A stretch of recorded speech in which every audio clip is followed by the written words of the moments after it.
בפרקים הקודמים של בונים מדינה עם בן גוריון, חזינו, העפלנו, גאלנו, ייבשנו, ניצחנו. אבל בן גוריון ידע שזו רק ההתחלה. באירופה, שאספה את הריסותיה אחרי מלחמת העולם השנייה והשואה, חיכו רבים מהיהודים במחנות עקורים. בלוב, בעיראק ובתימן נמצאו קהילות יהודיות במשבר וניצבו בפני איומים. היו שרצו מנוחה אחרי מלחמת העצמאות. אך בן גוריון ידע. העלייה היא צורך חיוני של יהודי הארץ, ותנאי לקיומה ולביטחונה של מדינתנו. בלי עלייה נידון המדינה זו לכליה. בן גוריון שאף לעליית המונים, לעלייה חופשית. כל יהודי שרוצה מוזמן. אך היו גם מתנגדים לתוכנית. אלה לא הבינו איך תצליח המדינה הקטנה שזכתה זה עתה בעצמאותה לכלכל עולים רבים כל כך. בן גוריון דרש וגם קיבל עליו את האחריות. אם עלייה זו תצליח, זו לא תהיה זכותי. אבל אם היא תיכשל ותכשיל המדינה, רק אני אהיה אשם. העלייה הגדולה החלה מיד עם הקמת המדינה. עוד בזמן המלחמה, מאות אלפי עולים מעיראק, מרומניה, מפולין, מתימן, ממרוקו, מבולגריה, מטורקיה, מלוב, מאיראן, מצ'כוסלובקיה, מהונגריה, מגרמניה, מברית המועצות, מיוגוסלביה ועוד, הגיעו לארץ. הכפלת כמות התושבים היהודים במדינה ב3 שנים הייתה חסרת תקדים, ודרשה מאמצים וקורבנות מצד כל אזרחי המדינה ומצד העולים החדשים. הבעיה הראשונה שנדרש לפתרון הייתה היכן לשכן את העולים הרבים. מחנות צבא בריטים ואפילו מחנות מעצר שימשו לקליטת עולים. זה היה פתרון זמני, ומיום ליום הוא נעשה קבוע. הצפיפות גדלה, משפחות זרות גרו תחת קורת גג יחידה, הרחק ממקורות פרנסה. ולכן יזם לוי אשכול את תוכנית המעברות.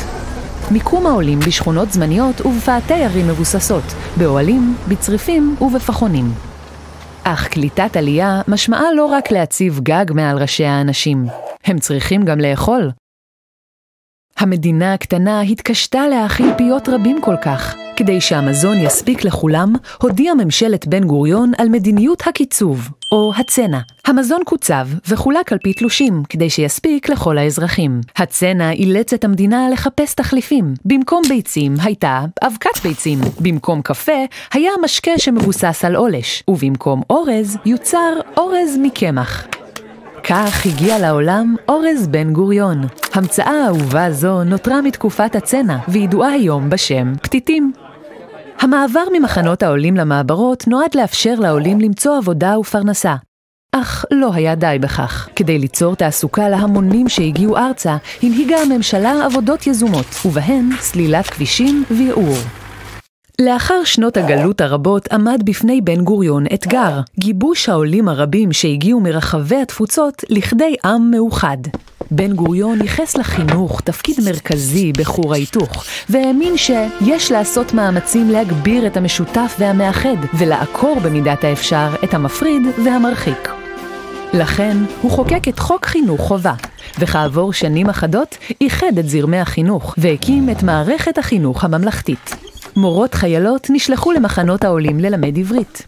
בן גוריון האמין שעל צבא ההגנה לישראל להשתתף בכל המשימות הלאומיות, ובכלל זה חינוך וקליטת עלייה. ובאמת, לצבא היה תפקיד נוסף ולא צפוי בסיוע לעלייה הגדולה. החורף של שנת 1950 עד 1951 היה הקשה ביותר שידעה מדינת ישראל. שלג ירד בתל אביב, ירדו גם גשמים עזים והיו סופות, שיטפונות וקור נורא. ובתוך כל אלה, עשרות אלפי עולים בצריפים ובאוהלים. מבצע מעברות להצלת העולים מהקור ומהרטיבות היה אחד הניצחונות הגדולים של הצבא החדש, ולא האחרון.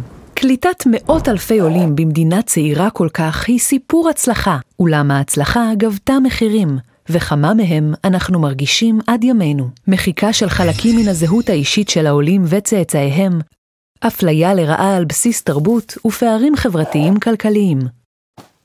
העלייה לארץ ישראל, קיבוץ הגלויות והאתגרים המלווים אותם נמשכים עד היום. יחד עם ילידי הארץ הם מוסיפים לחזק ולבנות את המדינה והחברה בה אנו חיים.